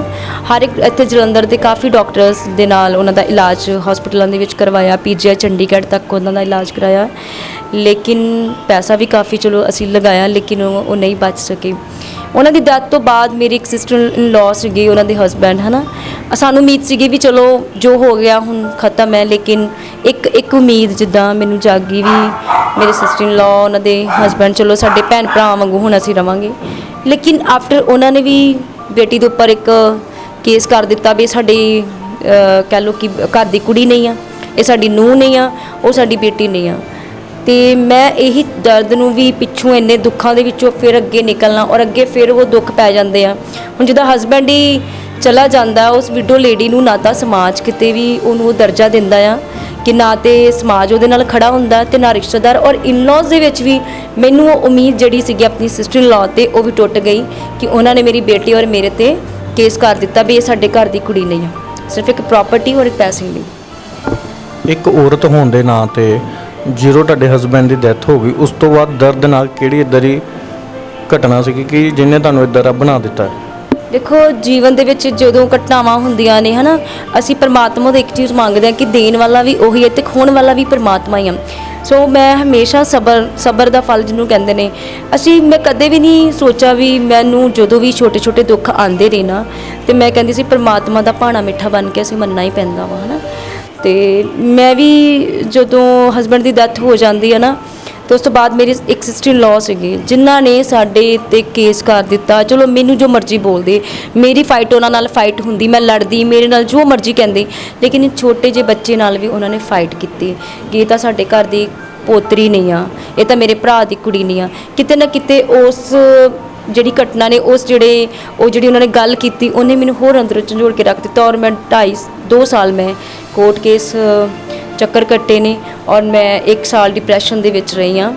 ਔਰ ਉਸ ਤੋਂ ਬਾਅਦ ਮੈਨੂੰ ਅਸਲੀ ਚਿਹਰੇ ਪਤਾ ਲੱਗ ਗਏ ਵੀ ਦੁਨੀਆ ਦੇ ਵਿੱਚ ਤੁਹਾਡਾ ਪਰਮਾਤਮਾ ਔਰ ਤੁਹਾਡੇ ਬਿਨਾ ਕੋਈ ਵੀ ਨਹੀਂ ਆ। ਇੱਕ ਅਸੀਂ ਖੁਦ ਆਪ ਔਰ ਇੱਕ ਪਰਮਾਤਮਾ ਤੋਂ ਬਿਨਾ ਜ਼ਿੰਦਗੀ ਦੇ ਵਿੱਚ ਜਾਂ ਇਸ ਦੁਨੀਆ ਦੇ ਵਿੱਚ ਕੋਈ ਵੀ ਸਾਥ ਨਹੀਂ ਦਿੰਦਾ। ਤੇ ਉਸ ਮਾਲਕ ਦਾ ਮੈਂ ਸ਼ੁਕਰ ਕਰਦੀ ਹਾਂ, ਉਸ ਖੁਦਾ ਦਾ ਮੈਂ ਸ਼ੁਕਰ ਕਰਦੀ ਹਾਂ ਜਿਨ੍ਹਾਂ ਨੇ ਮੈਨੂੰ ਇਸ ਕਾਬਿਲ ਬਣਾਇਆ ਕਿ ਅੱਜ ਮੈਂ ਆਪਣੀ ਬੇਟੀ ਦੇ ਨਾਲ ਇਸ ਘਰ ਦੇ ਵਿੱਚ ਹਾਂ ਔਰ ਇੱਕ ਕੰਮ ਕਰ ਰਹੀ ਹਾਂ ਔਰ ਇੱਕ ਸੇਵਾ ਨੂੰ ਅਸੀਂ ਸ਼ੁਰੂ ਕੀਤਾ ਆ ਕਿ ਵਿਡੋ ਲੇਡੀਜ਼ ਲਈ ਅਸੀਂ ਇੱਕ ਸੇਵਾ ਸ਼ੁਰੂ ਕੀਤੀ ਆ ਵੀ ਉਹਨਾਂ ਲਈ ਅਸੀਂ ਜਿੱਥੇ ਵੀ ਮਤਲਬ ਉਹਨਾਂ ਦੇ ਇਨਸਾਫ ਦੀ ਲੋੜ ਹੈ ਅਸੀਂ ਬੋਲਦੇ ਹਾਂ। ਅਸੀਂ ਉਹਨਾਂ ਦੇ ਘਰ ਰਾਸ਼ਨ ਪਾਣੀ ਜਿੱਦਾਂ ਕਹਿ ਲਓ ਕਿ ਜਿਨ੍ਹਾਂ ਨੂੰ ਨੀਡਸ ਹੁੰਦੀਆਂ ਆ, ਗਰੀਬ ਕੋਈ ਪਰਿਵਾਰ ਹੁੰਦਾ ਆ, ਤੇ ਅਸੀਂ ਫੈਸਲਾ ਕੀਤਾ ਕਿ ਮੈਂ ਔਰ ਮੇਰੀ ਬੇਟੀ ਨੂੰ 5 ਸਾਲ ਦੀ ਹੁਣ ਹੋ ਗਈ ਹੈ। ਸੋ ਅਸੀਂ ਸੇਵਾ ਦੇ ਲਈ ਇਹ ਕੰਮ ਸ਼ੁਰੂ ਕੀਤਾ ਆ ਕਿ ਅਸੀਂ ਹੁਣ ਸੇਵਾ ਕਰਨੀ ਹੈ ਔਰ ਸਮਾਜ ਤੋਂ ਸਾਨੂੰ ਇਹ ਹੈ ਕਿ ਅਸੀਂ ਸਿਰਫ ਉਹਨਾਂ ਦੀ ਸਪੋਰਟ ਲੈਣਾ ਚਾਹੁੰਦੇ ਹਾਂ, ਸਾਨੂੰ ਪੈਸੇ ਨਾਲ ਨਹੀਂ ਆ। ਪੈਸੇ ਦੀ ਜੇ ਆਪਾਂ ਗੱਲ ਕਰਦੇ ਹਾਂ ਤੇ ਸੱਸ ਸਹੁਰਾ ਮੇਰੇ ਗੈਸਟ ਅਫਸਰ ਸੀਗੇ, ਲੇਕਿਨ ਅਗਰ ਪੈਸਾ ਇੰਨਾ ਜ਼ਿਆਦਾ ਜ਼ਰੂਰੀ ਹੁੰਦਾ ਤੇ ਉਹ ਅੱਜ ਸਾਡੇ ਅੱਗੇ ਹੁੰਦੇ। ਪੈਸਾ ਅਗਰ ਇੰਨਾ ਜ਼ਰੂਰੀ ਹੁੰਦਾ ਤਾਂ ਮੇਰੇ ਹਸਬੈਂਡ ਮੇਰੇ ਸਾਹਮਣੇ ਹੁੰਦੇ ਔਰ ਪੈਸੇ ਨੂੰ ਅਸੀਂ ਅਹਿਮੀਅਤ ਨਹੀਂ ਦਿੰਦੇ। ਅਸੀਂ ਕਹਿੰਦੇ ਕਿ ਜੇ ਅਸੀਂ ਜ਼ਿੰਦਗੀ ਸਾਨੂੰ ਪਰਮਾਤਮਾ ਨੇ ਦਿੱਤੀ ਆ ਤੇ ਜ਼ਿੰਦਗੀ ਨੂੰ ਕਿੱਦਾਂ ਹੰਡੋਲਾਂ ਕਿ ਪਰਮਾਤਮਾ ਦਾ ਭਾਣਾ ਮੰਨ ਕੇ ਪਰਮਾਤਮਾ ਦੀ ਰਜ਼ਾ 'ਚ ਰਹਿ ਕੇ ਸਾਨੂੰ ਲੋਕਾਂ ਦੇ ਲਈ ਇਹ ਹੈ ਕਿ ਚੰਗਿਆਈ ਬੀਜੀਏ ਤਾਂ ਕਿ ਅਸੀਂ ਅੱਗੇ ਜਾ ਕੇ ਚੰਗਿਆਈ ਨੂੰ ਕੱਢੀਏ। ਉਸ ਤੋਂ ਬਾਅਦ ਤੁਸੀਂ ਆਪਣੇ ਆਪ ਨੂੰ ਕਿੱਦਾਂ ਫਿਰ ਸੰਭਾਲਿਆ? ਕਿਵੇਂ ਉਹ ਪ੍ਰੋਬਲਮਸ ਤੁਸੀਂ ਆਪਣੇ ਆਪ ਨੂੰ ਬਾਹਰ ਕੱਢਿਆ? ਮੇਰੇ ਮਮ ਡੈਡ ਜਿਹੜੇ ਆ ਉਹਨਾਂ ਨੇ ਮੇਰੀ ਬਹੁਤ ਹੈਲਪ ਕੀਤੀ, ਫਾਈਨੈਂਸ਼ੀਅਲੀ ਸਪੋਰਟ ਵੀ ਕੀਤੀ, ਉਹਨਾਂ ਨੇ ਮੈਨੂੰ ਮੋਟੀਵੇਟ ਵੀ ਬਹੁਤ ਜ਼ਿਆਦਾ ਕੀਤਾ। ਮੇਰੇ ਮਮ ਡੈਡ ਨੇ, ਮੇਰੀ ਸਿਸਟਰ ਨੇ। ਸਭ ਤੋਂ ਵੱਡਾ ਹੱਥ ਜਿਹੜਾ ਰਿਹਾ ਆ ਉਹ ਮੇਰਾ ਪ੍ਰਮਾਤਮਾ ਨੇ ਔਰ ਉਸ ਗੋਡ ਨੇ ਮੈਨੂੰ ਕਦੇ ਵੀ ਮੇਰਾ ਸਾਥ ਨਹੀਂ ਛੱਡਿਆ। ਪ੍ਰਮਾਤਮਾ ਨੇ ਮੈਨੂੰ ਇਹ ਘੜੀ ਦੇ ਵਿੱਚ ਜੇ ਦੁੱਖ ਦਿੱਤੇ, ਉਹਨਾਂ ਦੁੱਖਾਂ ਦੇ ਵਿੱਚ ਵੀ ਮੈਂ ਪ੍ਰਮਾਤਮਾ ਦਾ ਧੰਨਵਾਦ ਕਰਦੀ ਆਏ ਕਿ ਪ੍ਰਮਾਤਮਾ ਤੁਸੀਂ ਅਗਰ ਦੁੱਖ ਦਿੱਤੇ ਤਾਂ ਸੁੱਖ ਵੀ ਉਹ ਦੇਣਗੇ। ਪਰ ਉਹਨਾਂ ਦੁੱਖਾਂ ਦਾ ਆਉਣਾ ਜ਼ਿੰਦਗੀ ਦੇ ਵਿੱਚ ਬਹੁਤ ਜ਼ਿਆਦਾ ਸਰ ਜ਼ਰੂਰੀ ਹੈ। ਜਦੋਂ ਦੁੱਖ ਇਨਸਾਨ ਦੇ ਉੱਤੇ ਆਉਂਦੇ ਆ ਤੇ ਆਪਣਿਆਂ ਦਾ ਔਰ ਬੁਰੇ ਲੋਕ ਜਿਹੜੇ ਸਾਡੇ ਨਾਲ ਕਹਿ ਲਓ ਕਿ ਆਪਣਿਆਂ ਦਾ ਔਰ ਪਰਾਇਆਂ ਦਾ ਸਾਨੂੰ ਉਦੋਂ ਪਤਾ ਲੱਗਦਾ ਹੈ ਜਦੋਂ ਸਾਡੇ ਉੱਤੇ ਇੱਕ ਦੁੱਖਾਂ ਦਾ ਪਹਾੜ ਡਿੱਗਦਾ ਆ। ਉਦੋਂ ਸਾਨੂੰ ਪਤਾ ਲੱਗਦਾ ਕਿ ਸਾਡੇ ਨਾਲ ਕੌਣ ਖੜਾ ਆ, ਕੌਣ ਸਾਡੇ ਖਿਲਾਫ ਖੜਾ ਆ ਤੇ ਕੌਣ ਸਾਡਾ ਸਾਥ ਦਿੰਦਾ। ਸੇਮ ਮੇਰੇ ਨਾਲ ਵੀ ਇਦਾਂ ਹੋਇਆ। ਸੋ ਮੈਂ ਪ੍ਰਮਾਤਮਾ ਦਾ ਧੰਨਵਾਦ ਕਰਦੀ ਹਾਂ, ਸ਼ੁਕਰ ਕਰਦੀ ਹਾਂ ਮਾਲਕ ਦਾ ਕਿ ਜੇ ਦੁੱਖ ਦੀ ਘੜੀ ਮੇਰੇ ਉੱਤੇ ਆਈ ਸੀ, ਉਸ ਪ੍ਰਮਾਤਮਾ ਨੇ ਮੈਨੂੰ ਉਸ ਦੁੱਖ ਤੋਂ ਜ਼ਰੂਰ ਕੱਢਿਆ, ਲੇਕਿਨ ਉਸ ਪ੍ਰਮਾਤਮਾ ਨੇ ਮੈਨੂੰ ਉਸ ਘੜੀ ਦੇ ਵਿੱਚ ਆਪਣੇਪਨ ਦਾ ਉਹ ਅਹਿਸਾਸ ਦਿਲਾਇਆ ਕਿ ਮੇਰੇ ਨਾਲ ਇਨ ਲਾਜ਼ ਦੇ ਵਿੱਚ ਕੋਈ ਵੀ ਨਹੀਂ ਆ, ਇਨਸਾਨ ਤਾਂ ਖਤਮ ਹੈ, ਇਨਸਾਨੀਅਤ ਸਭ ਕੁਝ ਖਤਮ ਹੈ। ਔਰ ਮੈਂ ਕਾਫੀ ਟਾਈਮ ਡਿਪਰੈਸ਼ਨ 'ਚ ਰਹੀ ਹਾਂ ਔਰ ਮੈਂ ਵੀ ਉਹਨਾਂ ਸ਼ਾਇਦ ਵਿਡੋ ਲੇਡੀਜ਼ ਵਾਂਗੂ ਇੱਕ ਪਾਗਲ ਹੋ ਚੁੱਕੀ ਸੀਗੀ ਵੀ ਇੱਕ ਪਾਸੇ ਬੇਟੀ ਦੀਆਂ ਜ਼ਿੰਮੇਵਾਰੀਆਂ ਕਿ ਮਰ ਵੀ ਨਹੀਂ ਸਕਦਾ ਬੰਦਾ, ਕਿਉਂਕਿ ਇੱਕ ਬੇਟੀ ਆ ਸਾਡੇ ਕੋਲ, ਉਹਦੀਆਂ ਜ਼ਿੰਮੇਵਾਰੀਆਂ। ਜਦੋਂ ਇੱਕ ਔਰਤ ਮਾਂ ਬਣ ਜਾਂਦੀ ਹੈ ਤਾਂ ਜ਼ਿੰਮੇਵਾਰੀ 'ਚ ਬੰਨੀ ਜਾਂਦੀ ਹੈ। ਜਦੋਂ ਇਨ ਲਾਜ਼ ਫੈਮਿਲੀ 'ਚੋਂ ਸਿਸਟਰ ਇਨ ਲਾਅ ਨੇ ਮੇਰੇ ਨਾਲ ਜਦੋਂ ਮੇਰੀ ਬੇਟੀ ਨਾਲ ਇਹ ਕੀਤਾ, ਫਿਰ ਮੇਰੀ ਇੱਕ ਜੰਗ ਸੀਗੀ ਕਿ ਹੁਣ ਮੈਂ ਪਰਮਾਤਮਾ ਤੁਹਾਡੀ ਰਜ਼ਾ 'ਚ ਰਹਿ ਕੇ ਉਹ ਜੰਗ ਜਿੱਤਣੀ ਆ ਵੀ ਦੁਨੀਆ ਦੇ ਵਿੱਚ ਇੱਕ ਮਿਸਾਲ ਬਣਾਉਣੀ ਆ ਕਿ ਵਿਡੋ ਲੇਡੀਜ਼ ਜਿਹੜੀਆਂ ਆ ਉਹ ਵੀ ਇੱਕ ਸਟੈਂਡ ਲੈਣ, ਉਹਨਾਂ ਦਾ ਵੀ ਇੱਕ ਬੈਂਕ ਬੈਲੈਂਸ ਹੋਵੇ, ਉਹ ਤਾਂ ਕਿ ਅੱਗੇ ਜਾ ਕੇ ਉਹਨਾਂ ਨੂੰ ਕੋਈ ਪ੍ਰੋਬਲਮਸ ਕ੍ਰੀਏਟ ਨਾ ਹੋਵੇ। ਜਿਵੇਂ ਤੁਸੀਂ ਇੰਨਾ ਆਪਣੀ ਲਾਈਫ 'ਚ ਦੁੱਖ ਕੱਟਿਆ, ਉਸ ਤੋਂ ਬਾਅਦ ਦੁੱਖ ਕੱਟਣ ਤੋਂ ਬਾਅਦ ਪ੍ਰੋਬਲਮਸ 'ਚੋਂ ਬਾਹਰ ਆਏ, ਫਿਰ ਤੁਹਾਡੇ ਮਾਈਂਡ 'ਚ ਕਿਵੇਂ ਆਇਆ ਕਿ ਮੈਂ ਆਪਣਾ ਸੈਲਫ ਬਿਜ਼ਨਸ ਕਰਾਂ ਤੇ ਉਹਨੂੰ ਮੋਟੀਵੇਟ ਕਰਕੇ ਅੱਗੇ ਕਿਸੇ ਦੂਸਰੀ ਔਰਤ ਦੀ ਹੈਲਪ ਲਈ ਅੱਗੇ ਜਾਵਾਂ? ਸਰ ਮੈਨੂੰ ਜੌਬਸ ਬਹੁਤ ਆਉਂਦੀਆਂ ਸੀਗੀਆਂ, ਜੌਬ ਲਈ ਮੈਂ ਬਹੁਤ ਟਰਾਈ ਕੀਤਾ ਸੀਗਾ, ਜੌਬ ਬਹੁਤ ਆਉਂਦੀਆਂ ਸੀ ਮੈਨੂੰ, ਲੇਕਿਨ ਮੈਂ ਕਰ ਨਹੀਂ ਸੀ ਪਾਉਂਦੀ ਕਿਉਂਕਿ ਮੇਰਾ ਬੇਬੀ ਛੋਟਾ ਆ, ਬੇਬੀ ਦੀ ਕੇਅਰ ਵੀ ਮੈਨੂੰ ਚਾਹੀਦੀ ਸੀਗੀ ਘਰ ਦੇ ਵਿੱਚ, ਹੈ ਨਾ। ਸੋ ਮੈਂ ਕੀ ਕਰਦੀ ਸੀਗੀ ਕਿ ਜਦੋਂ ਮੇਰੇ ਕੋਲ ਕੋਈ ਵੀ ਬੱਚੇ ਆਉਂਦੇ ਸੀ ਜਾਂ ਕੋਈ ਸਿਸਟਰਸ ਆਉਂਦੀਆਂ ਸੀ ਜਾਂ ਕੋਈ ਲੇਡੀਜ਼ ਆਉਂਦੀਆਂ ਸੀਗੀਆਂ ਤੇ ਮੈਂ ਉਹ ਜੌਬ ਉਹਨਾਂ ਨੂੰ ਦੇ ਦਿੰਦੀ ਸੀ, ਉਹਨਾਂ ਨੂੰ ਪੁੱਛ ਲੈਂਦੀ ਸੀ, ਕੰਟੈਕਟ ਨੰਬਰ ਲੈ ਲੈਂਦੀ ਸੀ, ਹੈ ਨਾ। ਸੋ ਇਹ ਵੀ ਮੈਨੂੰ ਬਹੁਤ ਵਧੀਆ ਅੱਛਾ ਲੱਗਾ ਕੰਮ। ਮੈਂ ਆਪਣੇ ਇਸ ਕੰਮ ਤੋਂ ਸ਼ੁਰੂ ਕੀਤਾ ਵੀ ਮੈਨੂੰ ਇੱਕ ਤਾਂ ਮੋਟੀਵੇਟ ਮਿਲਿਆ, ਇੱਕ ਖੁਸ਼ੀ ਅੰਦਰੋਂ ਮਿਲੀ ਕਿ ਬਿਨਾਂ ਵਿਦਆਊਟ ਪ੍ਰਾਈਸ ਪੇ ਕੀਤਿਆਂ ਅਸੀਂ ਅਗਰ ਕਿਸੇ ਦੀ ਹੈਲਪ ਕਰ ਸਕਦੇ ਹਾਂ ਤਾਂ ਸਾਡੇ ਮਨ ਨੂੰ ਇੱਕ ਸੈਟਿਸਫੈਕਸ਼ਨ ਮਿਲਦੀ ਆ। ਤੇ ਸੋ ਉਸ ਤੋਂ ਬਾਅਦ ਫਿਰ ਮੈਂ ਸੋਚਿਆ ਕਿ ਉਹ ਨਾ ਮੈਂ ਆਪਣਾ ਕੰਮ ਫਾਸਟ ਫੂਡ ਦਾ ਸ਼ੁਰੂ ਕਰਾਂ। ਜਦੋਂ ਫਾਸਟ ਫੂਡ ਦਾ ਕੰਮ ਮੈਂ ਸ਼ੁਰੂ ਕੀਤਾ, ਮੈਨੂੰ ਉਸ ਤੋਂ ਬਾਅਦ ਕਸਟਮਰ ਦਾ ਬਹੁਤ ਵਧੀਆ ਰਿਸਪੌਂਸ ਮਿਲਿਆ। ਉਹਦੇ ਵਿੱਚ ਵੀ ਮੈਨੂੰ ਬਹੁਤ ਅੱਛਾ ਲੱਗਾ ਜਦੋਂ ਮੇਰੇ ਕੋਲ ਕੋਈ ਆਂਦਾ ਸੀਗਾ, ਕੋਈ ਦੁਖੀ ਆਂਦਾ ਹੈ, ਕਿਸੇ ਦੀਆਂ ਕੋਈ ਪ੍ਰੋਬਲਮਸ ਹੁੰਦੀਆਂ ਸੀਗੀਆਂ ਤੇ ਮੈਂ ਉਹਨਾਂ ਪ੍ਰੋਬਲਮਸ ਦਾ ਹੱਲ ਜਿਵੇਂ ਕਹਿ ਲਓ ਕਿ ਉਹਨਾਂ ਨਾਲ ਦੁੱਖ ਸਾਂਝਾ ਕਰਦੀ ਸੀ। ਦੇਖੋ ਅੱਜ ਕੱਲ੍ਹ ਦਾ ਜਿਹੜਾ ਇੱਕ ਟਾਈਮ ਹੈ ਇੰਟਰਨੈਟ ਦਾ ਬਹੁਤ ਹੋ ਚੁੱਕਾ ਹੈ ਨਾ। ਅੱਜ ਕੱਲ੍ਹ ਖੂਨ ਦੇ ਰਿਸ਼ਤੇ ਪਾਣੀ ਬਣ ਚੁੱਕੇ ਆ। ਅੱਜ ਕੱਲ੍ਹ ਸਾਡੇ ਕੋਲ ਇੱਕ ਦੂਜੇ ਕੋਲ ਬੈਠਣ ਦਾ ਟਾਈਮ ਨਹੀਂ ਹੈਗਾ। ਸੋ ਕਿਤੇ ਨਾ ਕਿਤੇ ਇਨਸਾਨ ਜਿਹੜਾ ਆਪਣੇ ਦੁੱਖਾਂ ਨੂੰ ਅੰਦਰ ਦਬਾਈ ਜਾ ਰਿਹਾ ਔਰ ਬਿਮਾਰੀਆਂ ਦੇ ਘੇਰੇ ਦੇ ਵਿੱਚ ਆ ਗਿਆ ਆ। ਸੋ ਇੱਥੇ ਅੱਜ ਆਪਾਂ ਗੱਲ ਕਰਦੇ ਹਾਂ, ਪੈਸਾ ਅੱਜ ਕੱਲ੍ਹ ਸਭ ਦੇ ਕੋਲ ਆ, ਪੈਸਾ ਹਰ ਕੋਈ ਇਨਸਾਨ ਕਮਾ ਲੈਂਦਾ ਹੈ, ਲੇਕਿਨ ਖੁਸ਼ੀਆਂ ਪਾਉਣ ਦੇ ਲਈ ਅੱਜ ਕੱਲ੍ਹ ਕੋਈ ਕਿਸੇ ਦੀ ਖੁਸ਼ੀ ਦੇਖ ਕੇ ਵੀ ਖੁਸ਼ ਨਹੀਂ ਹੈਗਾ, ਆਪਣਿਆਂ ਦੀ ਖੁਸ਼ੀ ਦੇਖ ਕੇ ਕੋਈ ਖੁਸ਼ ਨਹੀਂ ਹੈਗਾ। ਸੋ ਸਾਡੀ ਸੋਚ ਜਿਹੜੀ ਆ ਉਹ ਬਦਲ ਚੁੱਕੀ ਆ। ਸਮਾਜ ਦੇ ਵਿੱਚ ਕੁਝ ਲੋਕਾਂ ਦੀ ਸੋਚ ਨੈਗੇਟਿਵ ਹੋ ਚੁੱਕੀ ਆ ਕਿ ਆਪਣਿਆਂ ਦੀ ਖੁਸ਼ੀ ਦੇਖ ਕੇ ਲੋਕ ਜੈਲਸੀ ਕ੍ਰੀਏਟ ਕਰਦੇ ਆ। ਸੋ ਮੇਰਾ ਮੰਨਣਾ ਇਹ ਹੈ ਕਿ ਜੇ ਆਪਾਂ ਇੰਟਰਨੈਟ ਨੂੰ ਇੱਕ ਸਾਈਡ 'ਤੇ ਕਰਕੇ ਇੱਕ ਕਹਿ ਲਓ ਕਿ ਅਸੀਂ ਲਾਲਚ ਨੂੰ ਇੱਕ ਸਾਈਡ 'ਤੇ ਕਰਕੇ ਅਸੀਂ ਆਪਣਿਆਂ ਦੇ ਵਿੱਚ ਮੇਲ ਮਿਲਾਪ ਵਧਾਈਏ। ਸੋ ਅਸੀਂ ਵਿਦਆਊਟ ਪ੍ਰਾਈਸ ਪੇ ਕੀਤੇ ਅਸੀਂ ਲੋਕਾਂ ਦੀ ਉਹ ਹੈਲਪ ਕਰੀਏ ਕਿ ਜਿਹਦੇ ਵਿੱਚ ਸਾਨੂੰ ਵੀ ਅੱਛਾ ਲੱਗੇ ਔਰ ਪਰਮਾਤਮਾ ਦੀ ਰਜ਼ਾ ਦੇ ਵਿੱਚ ਰਹਿ ਕੇ ਕਿ ਪਰਮਾਤਮਾ ਨੇ ਸਾਨੂੰ ਇਸ ਧਰਤੀ 'ਤੇ ਭੇਜਿਆ ਕੁਝ ਚੰਗਾ ਕਰਨ ਦੇ ਲਈ। ਕਿਉਂਕਿ ਜਦੋਂ ਪਰਮਾਤਮਾ ਕਹਿੰਦੇ ਨਾ ਕਿ ਪੁੱਛਦਾ ਕਿ ਤੂੰ ਧਰਤੀ 'ਤੇ ਕੀਤਾ ਕੀ ਆ। ਸੋ ਮੈਂ ਇਹੀ ਕਹਿੰਦੀ ਕਿ ਜਿੰਨਾ ਟਾਈਮ ਮੇਰੇ ਸਾਹ ਨੇ ਪਰਮਾਤਮਾ ਮੈਨੂੰ ਮੇਰੀ ਉਮਰ ਲੰਬੀ, ਚਲੋ ਕਰਨ ਸਭ ਦੀ ਉਮਰ ਲੰਬੀ ਹੋਵੇ, ਲੇਕਿਨ ਮੈਂ ਇਹ ਚਾਹੁੰਦੀ ਹਾਂ ਕਿ ਮੈਂ ਆਪਣੀ ਸੇਵਾ ਨੂੰ ਅੱਗੇ ਤੱਕ ਪਰਮਾਤਮਾ ਦੀ ਕਿਰਪਾ ਨਾਲ ਲੈ ਕੇ ਜਾਵਾਂ। ਮੇਰੀ ਬੇਟੀ ਉਸ ਸੇਵਾ ਨੂੰ ਅੱਗੇ ਤੱਕ ਸ਼ੁਰੂ ਕਰੇ ਔਰ ਕੰਮ ਦੇ ਨਾਲ ਨਾਲ ਮੇਰਾ ਕੰਮ ਕਰਨ ਦਾ ਇਹ ਮਕਸਦ ਹੈ ਕਿ ਮੈਂ ਲੋਕਾਂ ਨੂੰ ਮੋਟੀਵੇਟ ਕਰਦੀ ਹਾਂ। ਮੈਂ ਵਿਡੋ ਲੇਡੀਜ਼ ਦੇ ਲਈ ਅਸੀਂ ਸੇਵਾ ਕਰਦੇ ਹਾਂ ਤੇ ਸਾਨੂੰ ਬਹੁਤ ਵੱਡੀ ਖੁਸ਼ੀ ਮਿਲਦੀ ਹੈ। ਜਿਵੇਂ ਤੁਸੀਂ ਕੰਮ ਕਰਦੇ ਹੋ ਆਪਣਾ ਸੈਲਫ ਬਿਜ਼ਨਸ, ਉਹਨੂੰ ਲੈ ਕੇ ਜਦੋਂ ਤੁਸੀਂ ਸਟਾਰਟ ਕੀਤਾ ਤੁਹਾਨੂੰ ਕੋਈ ਪ੍ਰੋਬਲਮ ਤਾਂ ਨਹੀਂ ਆ ਸਟਾਰਟ ਕਰਨ ਦੇ ਵਿੱਚ, ਜਾਂ ਸਟਾਰਟ ਕਰਨ ਤੋਂ ਬਾਅਦ ਕਿੰਨਾ ਟਾਈਮ ਤੁਹਾਨੂੰ ਹੋ ਗਿਆ ਇਹ ਕੰਮ ਕਰਦਿਆਂ ਨੂੰ? ਮੈਨੂੰ 2-3 ਮੰਥ ਹੋ ਗਏ ਆ। ਸੋ ਸਟਾਰਟਿੰਗ ਤੋਂ ਤਾਂ ਦੇਖੋ ਜੀ ਕੰਮ ਕੋਈ ਵੀ ਆਸਾਨ ਨਹੀਂ ਹੁੰਦਾ, ਹਰ ਕੰਮ ਇੱਕ ਮੁਸ਼ਕਿਲ ਹੁੰਦਾ ਹੈ। ਲੇਕਿਨ ਜਦੋਂ ਅਸੀਂ ਮੁਸ਼ਕਿਲ ਘੜੀਆਂ ਨੂੰ ਕਹਿੰਦੇ ਨਾ ਕਿ ਇੱਕ ਸਮਾਂ ਤੁਹਾਡੇ ਕੋਲ ਇੱਕ ਸਮਾਂ ਪਰਮਾਤਮਾ ਨੇ ਤੁਹਾਡੇ ਅੱਗੇ ਠਹਿਰਾਇਆ ਔਰ ਅਗਰ ਉਸ ਸਮੇਂ ਤੁਸੀਂ ਕਹਿ ਲਓ ਕਿ ਫੜ ਲੋਗੇ ਹੈ ਨਾ, ਕੋਈ ਵੀ ਇੱਕ ਸਮਾਂ ਆ ਜਦੋਂ ਤੁਹਾਡੇ ਕੋਲ ਇੱਕ ਸਮਾਂ ਪਰਮਾਤਮਾ ਤੁਹਾਨੂੰ ਦਿੰਦਾ ਆ, ਉਹੀ ਡਿੱਗਦਾ ਆ, ਉਹੀ ਉਠਾਉਂਦਾ ਆ। ਔਰ ਪਰਮਾਤਮਾ ਦਾ ਮੈਂ ਬਹੁਤ ਧੰਨਵਾਦ ਕਰਦੀ ਜਿਨ੍ਹਾਂ ਨੇ ਮੇਰੇ ਅੰਦਰ ਇੱਕ ਸਮਰਥ ਕਿ ਮੈਨੂੰ ਇੱਕ ਜ਼ਿੰਦਗੀ ਜਿਉਣ ਦਾ ਫਿਰ ਤੋਂ ਮੌਕਾ ਦਿੱਤਾ। ਸੋ ਮੈਂ ਇਹ ਜ਼ਿੰਦਗੀ ਜਿਹੜੀ ਪਰਮਾਤਮਾ ਦੀ ਅਸੀਂ ਦੇਣ ਆ, ਜਿਹੜੀ ਇਹ ਸਰੀਰ ਹੈ ਪਰਮਾਤਮਾ ਦਾ ਦੇਣ ਆ, ਸਵਾਸ ਉਹਦੇ ਨੇ। ਸੋ ਮੈਂ ਪਰਮਾਤਮਾ ਦਾ ਸਭ ਤੋਂ ਪਹਿਲਾਂ ਧੰਨਵਾਦ ਉਸ ਗੋਡ ਦਾ ਕਰਦੀ ਕਿ ਗੋਡ ਮੈਨੂੰ ਤੁਸੀਂ ਜ਼ਿੰਦਗੀ ਫਿਰ ਤੋਂ ਦੁਬਾਰਾ ਦਿੱਤੀ ਆ, ਤਾਂ ਕਿ ਹੁਣ ਮੈਂ ਚੰਗੇ ਕੰਮ ਕਰਾਂ, ਤਾਂ ਕਿ ਮੈਂ ਲੋਕਾਂ ਦੇ ਲਈ ਇੱਕ ਮਿਸਾਲ ਬਣਾ। ਸੋ ਕੰਮ ਦੇ ਨਾਲ ਨਾਲ ਜ਼ਿਆਦਾ ਖੁਸ਼ੀ ਮੈਨੂੰ ਲੋਕਾਂ ਦੇ ਨਾਲ ਇਹ ਮਿਲਦੀ ਕਿ ਅਸੀਂ ਜਦੋਂ ਚੰਗਿਆਈ ਕਰਦੇ ਹਾਂ, ਜਦੋਂ ਦੁਖੀ ਲੋਕਾਂ ਦੇ ਨਾਲ ਅਸੀਂ ਖੜੇ ਹੁੰਦੇ ਹਾਂ, ਜਦੋਂ ਅਸੀਂ ਵਿਡੋ ਲੇਡੀਜ਼ ਜਾਂ ਗਰੀਬ ਲੋਕਾਂ ਦਾ ਪਰਿਵਾਰਾਂ ਦੀ ਅਸੀਂ ਮਦਦ ਕਰਦੇ ਹਾਂ। ਕਿ ਜਿਹੜੀ ਤੁਹਾਡੀ ਗੁੜੀਆ ਹੈਗੀ ਆ ਕਿੰਨੇ ਸਾਲ ਦੀ ਹੋ ਗਈ ਹੈ ਤੇ ਉਹਦੇ ਫਿਊਚਰ ਨੂੰ ਲੈ ਕੇ ਤੁਸੀਂ ਕੀ ਸੁਪਨੇ ਦੇਖਦੇ ਹੋ? ਮੇਰੀ ਬੇਟੀ ਜਿਹੜੀ ਹੁਣ 5 ਸਾਲ ਦੀ ਹੋ ਗਈ ਹੈ। ਜਦੋਂ ਉਹਦੇ ਪਾਪਾ ਦੀ ਡੈਥ ਹੋਈ ਸੀ ਆਫਟਰ 1.25 ਸਾਲ ਦੀ ਸੀਗੀ। ਸੋ ਉਹ ਆਪਣੇ ਕਿਤੇ ਨਾ ਕਿਤੇ ਫਾਦਰ ਨੂੰ ਬਹੁਤ ਮਿਸ ਕਰਦੀ ਆ, ਔਰ ਉਹ ਲੱਭਦੀ ਵੀ ਹੈ ਜਦੋਂ ਐਲਬਮ ਦੇਖਦੀ ਆ ਮੇਰੀ ਬੇਟੀ, ਤਾਂ ਉਹ ਬਹੁਤ ਜ਼ਿਆਦਾ ਮਿਸ ਕਰਦੀ ਆ ਹੈ ਨਾ, ਤੇ ਆਪਣੇ ਪਾਪਾ ਨੂੰ ਲੱਭਦੀ ਵੀ ਹੈ। ਸੋ ਮੇਰੇ ਕੋਲ ਹੁਣ ਮੈਂ ਉਹਨੂੰ ਆਪਣੀ ਬੇਟੀ ਨੂੰ ਇਹੀ ਕਹਿੰਦੀ ਕਿ ਪਾਪਾ ਚਲੋ ਕਿਤੇ ਗਏ ਹੋਏ ਨੇ, ਉਹ ਆ ਜਾਣਗੇ, ਹੁਣ ਆਣਗੇ, ਲੇਕਿਨ ਮੈਂ ਆਪਣੀ ਬੇਟੀ ਨੂੰ ਇੱਕ ਪਾਪਾ ਵਾਲਾ ਪਿਆਰ ਵੀ ਦੇ ਰਹੀ ਹਾਂ। ਦੇਖੋ ਇੱਕ ਜਿਹੜੀ ਔਰਤ ਹੈ ਉਹ ਕਿੰਨੀ ਮਜ਼ਬੂਤ ਹੈ, ਪਰਮਾਤਮਾ ਨੇ ਉਹਨੂੰ ਕਿੰਨਾ ਮਜ਼ਬੂਤ ਕੀਤਾ ਹੈ ਨਾ। ਤੇ ਇੱਕ ਔਰਤ ਹੀ ਆ ਜਿਹੜੀ ਇੱਕ ਮਰਦ ਨੂੰ ਪੈਦਾ ਕਰਦੀ, ਇੱਕ ਔਰਤ ਹੀ ਹੈ ਜਿਹੜੀ ਸਮਾਜ ਦੇ ਵਿੱਚ ਇੱਕ ਸਮਾਜ ਨੂੰ ਹੀ ਉਹ ਪੈਦਾ ਕਰਦੀ ਹੈ, ਫਿਰ ਉਹੀ ਸਮਾਜ ਜਿਹੜਾ ਔਰਤ ਦੇ ਖਿਲਾਫ ਹੋ ਜਾਂਦਾ ਆ। ਸੋ ਮੈਂ ਇਹੀ ਕਹਿਣਾ ਚਾਹੂੰਗੀ ਵੀ ਇਹ ਮੇਰੀ ਬੇਟੀ, ਮੈਂ ਇੱਕ ਬੇਟੀ ਨੂੰ ਜਨਮ ਦਿੱਤਾ ਆ ਹੈ ਨਾ। ਸੋ ਆਈ ਐਮ ਪ੍ਰਾਊਡ ਆਫ ਕਿ ਮੈਂ ਬੇਟੀ ਨੂੰ ਇੱਕ ਜਨਮ ਦਿੱਤਾ ਆ, ਔਰ ਮੈਂ ਚਾਹੁੰਦੀ ਕਿ ਜਿਹੜੀ ਸੇਵਾ ਨੂੰ ਮੈਂ ਸ਼ੁਰੂ ਕੀਤਾ ਮੇਰੀ ਬੇਟੀ ਜਿਹੜੀ ਆ ਉਹ ਉਸ ਸੇਵਾ ਨੂੰ ਅੱਗੇ ਤੱਕ ਲੈ ਕੇ ਜਾਵੇ। ਸੋ ਮੈਂ ਸਮਾਜ ਦੇ ਵਿੱਚ ਇੱਕੋ ਹੀ ਬੇਨਤੀ ਕਰਨਾ ਚਾਹਾਂਗੀ ਕਿ ਦੇਖੋ ਚਾਹੇ ਲੜਕੀ ਆ, ਉਹ ਪਹਿਲਾਂ ਤਾਂ ਡਿਵੋਰਸ ਅਗਰ ਹੋ ਜਾਂਦਾ ਹੈ ਨਾ ਬੇਟੀ ਦਾ, ਕੁਝ ਕੁੜੀਆਂ ਜਿਹੜੀਆਂ ਉਹ ਸੁਸਾਈਡ ਕਰ ਲੈਂਦੀਆਂ ਆ। ਸੋ ਜਿੱਥੇ ਤੁਸੀਂ ਧੀਆਂ ਨੂੰ ਪਿਆਰ ਕਰਦੇ ਹੋ, ਸਹੁਰਾ ਪਰਿਵਾਰ ਦੇ ਵਿੱਚ ਮੈਂ ਇੱਕ ਗੱਲ ਨੂੰ ਕਹਾਂਗੀ ਕਿ ਜਿੱਥੇ ਤੁਸੀਂ ਬੇਟੀਆਂ ਨੂੰ ਪਿਆਰ ਕਰਦੇ ਹੋ, ਨੂੰਹਾਂ ਵੀ ਕਿਸੇ ਦੀਆਂ ਬੇਟੀਆਂ ਆ, ਸੋ ਉਹਨਾਂ ਨੂੰ ਵੀ ਪਿਆਰ ਕਰੋ। ਕਿਉਂਕਿ ਅੱਜ ਸਾਡੇ ਸਮਾਜ ਵਿੱਚ ਗੱਲਾਂ ਸੁਣਨ ਨੂੰ ਮਿਲਦੀਆਂ ਕਿ ਉਹ ਔਰਤ ਵਿਗੜ ਗਈ ਆ, ਉਹ ਔਰਤ ਨਾਲ ਐਦਾਂ ਹੋ ਗਿਆ। ਕੋਈ ਔਰਤ ਮਾੜੀ ਨਹੀਂ ਹੁੰਦੀ, ਕਿਉਂਕਿ ਉਹਨੂੰ ਕਿਤੇ ਵੀ ਇੱਜ਼ਤ ਨਹੀਂ ਮਿਲ ਰਹੀ। ਜਦੋਂ ਉਹ ਇੱਕ ਇੱਜ਼ਤ ਦੀ ਡਿਮਾਂਡ ਕਰਦੀ ਹੈ, ਵੀ ਜਿੱਦਾਂ ਕਹ ਲਓ ਉਹਦੀ ਸੈਲਫ ਰਿਸਪੈਕਟ ਹੀ ਨਹੀਂ ਹੈਗੀ ਕਿਤੇ ਵੀ, ਉਹ ਵਿਆਹ ਕੇ ਅਗਰ ਆਉਂਦੀ ਹੈ ਤੇ ਇਨ-ਲॉज ਫੈਮਿਲੀ ਦੇ ਵਿੱਚ ਬਹੁਤ ਐਦਾਂ ਦੇ ਝਗੜੇ ਹੋ ਜਾਂਦੇ ਨੇ ਸ਼ੁਰੂ ਹੈ ਨਾ, ਬਹੁਤ ਇੱਦਾਂ ਦਾ ਹੋ ਜਾਂਦਾ ਕਿ ਉਹ ਨਾ ਇਹਨਾਂ ਮਸਲਿਆਂ ਨੂੰ ਬਹਿ ਕੇ ਹੱਲ ਕੀਤਾ ਜਾਵੇ। ਮੈਂ ਵੀ ਇਹ ਚੀਜ਼ ਨੂੰ ਕਿਤੇ ਨਾ ਕਿਤੇ ਦਬਾਇਆ ਕਿ ਮੈਂ ਆਪਣੇ ਇਨ-ਲॉज ਫੈਮਿਲੀ 'ਚ ਆਪਣੀ ਸਿਸਟਰ ਇਨ-ਲॉ ਨੂੰ ਕਿਹਾ ਵੀ ਆਪਾਂ ਬਹਿ ਕੇ ਮਸਲਿਆਂ ਦਾ ਹੱਲ ਕਰ ਸਕਦੇ ਹਾਂ। ਲੇਕਿਨ ਮੈਂ ਦੇਖਿਆ ਵੀ ਇੰਨੇ ਪੜ੍ਹੇ ਲਿਖੇ ਹੋਣ ਦੇ ਬਾਵਜੂਦ ਵੀ ਉਹਨਾਂ ਨੇ ਸਾਡੇ ਨਾਲ ਉਹ ਫਾਈਟ ਕੀਤੀ ਜਿਹੜੀ ਅਸੀਂ ਸੋਚ ਵੀ ਨਹੀਂ ਸਕਦੇ ਸੀਗੇ। ਬੇਟੀ ਨੂੰ ਮਤਲਬ ਮਾਰ ਦੇਣ ਤੇ ਧਮਕੀਆਂ, ਉਹ ਬੇਟੀ ਨੂੰ ਹਰ ਜਗ੍ਹਾ ਤੇ ਬੇਟੀ ਦਾ ਵੀ ਕੀ ਗੱਲ ਕਿ ਬੇਟੀਆਂ ਜਿਹੜੀਆਂ ਆ ਉਹ ਸਾਡੇ ਸਮਾਜ ਲਈ ਕੋਈ ਕਲੰਕ ਆ। ਬੇਟੀਆਂ ਹੀ ਜਿਹੜੀਆਂ ਸਾਡੇ ਸਮਾਜ ਦੇ ਵਿੱਚ ਉੱਚਾ, ਜਿਹੜਾ ਅੱਜ ਸਾਡਾ ਸਮਾਜ ਜਿਹੜਾ ਅੱਗੇ ਵਧ ਰਿਹਾ ਬੇਟੀਆਂ ਕਰਕੇ ਹੀ ਆ। ਕਿਉਂਕਿ ਮੈਂ ਫਿਰ ਕਹਿਣਾ ਚਾਹੁੰਦੀ ਕਿ ਬੇਟੀਆਂ ਕਰਕੇ ਹੀ ਸਾਡੇ ਸਮਾਜ ਦੇ ਵਿੱਚ ਜਿਹੜਾ ਇੱਕ ਮਰਦ ਨੂੰ ਜਨਮ ਦਿੰਦੀ, ਫਿਰ ਉਹੀ ਮਰਦ ਉਹਦੇ ਉੱਤੇ ਭਾਰੀ ਹੋ ਜਾਂਦਾ ਆ।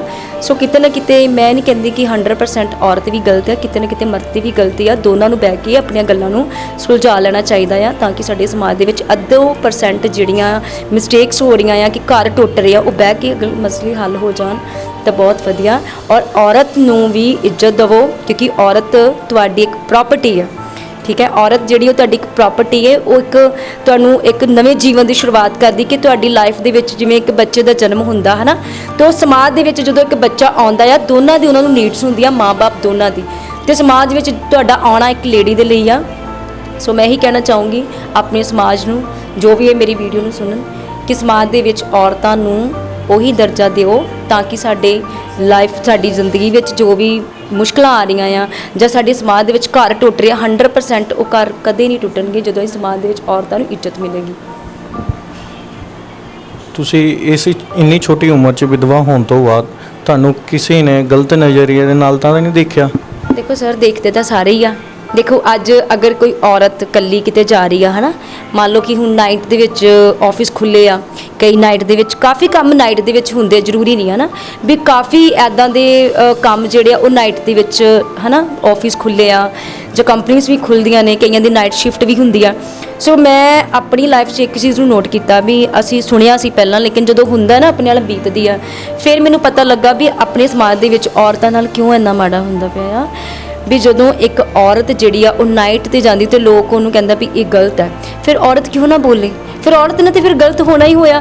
ਜਦੋਂ ਸਮਾਜ ਹੀ ਔਰਤ ਨੂੰ ਇੱਕ ਗਲਤ ਬੋਲ ਰਿਹਾ ਆ, ਫਿਰ ਉਹ ਔਰਤ ਜਿਹੜੀ ਆ ਉਹ ਅੰਦਰੋਂ ਟੁੱਟ ਜਾਂਦੀ ਆ। ਕਿਉਂਕਿ ਦੇਖੋ ਜਿਹਦੇ ਘਰ 'ਚ ਗਰੀਬੀ ਪੈ ਰਹੀ ਆ, ਉਹਦਾ ਮਰਦ ਵੀ ਕਮਾ ਰਿਹਾ, ਔਰਤ ਵੀ ਕਮਾ ਰਹੀ ਆ। ਹੁਣ ਔਰਤ ਘਰ ਦੇ ਵਿੱਚ ਬੱਚੇ ਨੂੰ ਵੀ ਸੰਭਾਲੇਗੀ ਔਰ ਬਾਹਰ ਦਾ ਵੀ ਕੰਮ ਕਰੇਗੀ, ਉਹ ਡਬਲ ਕੰਮ ਕਰ ਰਹੀ ਆ ਹੈ ਨਾ। ਅਤੇ ਉਹ ਅਗਰ ਬਾਹਰ ਜਦੋਂ ਜਾਂਦੀ ਤੇ ਮਰਦ ਲੋਕ ਉਹਨੂੰ ਕੀ ਸਮਝਦੇ ਨੇ। ਵੇਖੋ ਅੱਜ ਨਾ ਮੈਂ ਇੱਕ ਵੀਡੀਓ ਦੇਖ ਰਹੀ ਸੀ ਜਿਹਦੇ ਵਿੱਚ ਇੱਕ ਵੀਡੀਓ ਔਰਤ ਆਪਣੇ ਇਨਸਾਫ ਲਈ ਨਾ ਲੜ ਰਹੀ ਸੀ। ਕੁਝ ਬॉयਜ਼ ਉਹਦੇ ਨੀਚੇ ਕਮੈਂਟ ਕਰਦੇ ਪਏ ਸੀ। ਸੋ ਮੈਂ ਉਹ ਕਮੈਂਟ ਚਲੋ ਲਾਈਵ ਦੇ ਵਿੱਚ ਟਾਈਮ ਆਏ ਤਾਂ ਦਿਖਾ ਵੀ ਸਕਦੀ ਹਾਂ ਵੀ ਉਹ ਥੱਲੇ ਉਹਦੇ ਲਈ ਕਰੈਕਟਰ ਤੇ ਇੱਕ ਉਂਗਲੀ ਚੱਕ ਰਹੀ ਸੀ ਵੀ ਕਿਉਂ, ਜੇ ਉਹ ਆਪਣੇ ਹੱਕ ਲਈ ਲੜਦੀ ਪਈ ਹੈ ਤਾਂ ਵੀ ਸਾਡੇ ਸਮਾਜ 'ਚ ਕੁਝ ਐਦਾਂ ਦੇ ਅਨਸਰ ਆ, ਕੁਝ ਐਦਾਂ ਦੇ ਪੀਪਲਸ ਆ, ਐਦਾਂ ਦੇ ਲੋਕ ਆ ਜਿਹੜੇ ਕਿ ਔਰਤਾਂ ਦੇ ਉੱਪਰ ਇਸ ਕਰੈਕਟਰ ਨੂੰ ਲੈ ਕੇ ਚੱਕਦੇ ਆ ਵੀ ਇੱਕ ਹੀ ਹਥਿਆਰ ਹੈ ਕਰੈਕਟਰ। ਕਿਉਂਕਿ ਔਰਤ ਅਗਰ ਬਾਹਰ ਨਿਕਲਦੀ ਹੈ ਉਹ ਦੇਖੋ ਕਿੰਨੀ ਕੁ ਅੰਦਰੋਂ ਮਜਬੂਰ ਹੈ ਕਿ ਉਹਨੂੰ ਕਿੰਨੀ ਕੁ ਗਰੀਬੀ ਹੈ। ਅੱਜ ਕੱਲ੍ਹ ਅਸੀਂ ਸਮਾਜ ਦੇ ਵਿੱਚ ਕਿਸੇ ਨੂੰ ਦੇ ਨਹੀਂ ਸਕਦੇ ਲੇਕਿਨ ਅਸੀਂ ਖੋ ਵੀ ਨਹੀਂ ਸਕਦੇ ਹੈਗੇ ਕਿਸੇ ਕੋਲੋਂ। ਸੋ ਅਗਰ ਜਿਹੜੀ ਇੱਕ ਔਰਤ ਹੈ ਉਹ ਲੋਕਾਂ ਦੇ ਵਿੱਚ ਅਗਰ ਬਾਹਰ ਕਿਤੇ ਉਹ ਜਾਂਦੀ ਆਉਂਦੀ ਹੈ ਤਾਂ ਉਹਨੂੰ ਵੀ ਪਤਾ ਕਿ ਮੈਂ ਆਪਣੇ ਬੱਚਿਆਂ ਲਈ ਕਮਾਲ ਕੇ ਘਰ ਕੇ ਲੈ ਕੇ ਜਾ ਰਹੀ ਹਾਂ। ਤੇ ਮੇਰੇ ਨਾਲ ਇਹੀ ਹੋਇਆ ਕਿ ਪਹਿਲਾਂ ਮੈਂ ਸੁਣਦੀ ਹੁੰਦੀ ਸੀ ਵੀ ਔਰਤਾਂ ਨਾਲ ਇਦਾਂ ਹੋਇਆ, ਲੇਕਿਨ ਜਦੋਂ ਖੁਦ ਹੀ ਮੇਰੀ ਹਸਬੈਂਡ ਦੇ ਦੋਸਤ ਮੈਨੂੰ ਮੈਸੇਜ, ਫੋਨ ਕਾਲਸ ਸਭ ਐਦਾਂ ਦੀਆਂ ਗੱਲਾਂ ਹੋਣੀਆਂ ਸ਼ੁਰੂ ਹੋਈਆਂ, ਫਿਰ ਮੈਂ ਅੰਦਰੋਂ ਟੁੱਟ ਗਈ ਵੀ ਇਹ ਜਿਹੜੀ ਲਾਈਫ ਆ ਨਾ ਔਰਤ ਵਾਲੀ ਬਹੁਤ ਜ਼ਿਆਦਾ ਮੁਸ਼ਕਿਲ ਆ। ਅਗਰ ਇੱਕ ਜ਼ਿੰਦਗੀ ਦੇ ਵਿੱਚ ਸਹੀ ਹਮਸਫਰ, ਜ਼ਿੰਦਗੀ ਦੇ ਵਿੱਚ ਸਹੀ ਕਹਿ ਲਓ ਕਿ ਲੋਕ ਸਾਨੂੰ ਮਿਲ ਜਾਣ ਤਾਂ ਔਰਤ ਨੂੰ ਮੈਂ ਨਹੀਂ ਕਹਿੰਦੀ ਵੀ ਉਹ ਕਦੇ ਵੀ ਵਿਗੜ ਸਕਦੀ ਜਾਂ ਕਦੇ ਵੀ ਉਹ ਗਲਤ ਸਟੈਪ ਲਵੇ। ਕਿਉਂਕਿ ਔਰਤ ਦਾ ਵੀ ਇੱਕ ਦਿਲ ਆ, ਜਿਵੇਂ ਕਹਿੰਦੇ ਨਾ ਕਿ ਇੱਕ ਮਰਦ ਨੂੰ ਮਰਦ ਕਹਿੰਦਾ ਕਿ ਮੈਂ ਇੱਕ ਮਰਦ ਹਾਂ, ਸੇਮ ਮਰਦ ਵੀ ਇੱਕ ਅਗਰ ਸਮਝਦਾ ਕਿ ਮੈਂ ਇੱਕ ਮਰਦ ਹਾਂ ਤੇ ਔਰਤ ਨੂੰ ਵੀ ਉਹ ਇੱਕ ਪ੍ਰੋਟੈਕਟ ਕਰੇ। ਔਰਤ ਨੂੰ ਉਹਦੀ ਇੱਕ ਪ੍ਰੋਪਰਟੀ ਹੈ, ਕਹਿ ਲਓ ਕਿ ਵਿਆਹ ਤੋਂ ਬਾਅਦ ਉਹੀ ਇੱਕ ਉਹਦੀ ਪ੍ਰੋਪਰਟੀ ਆ।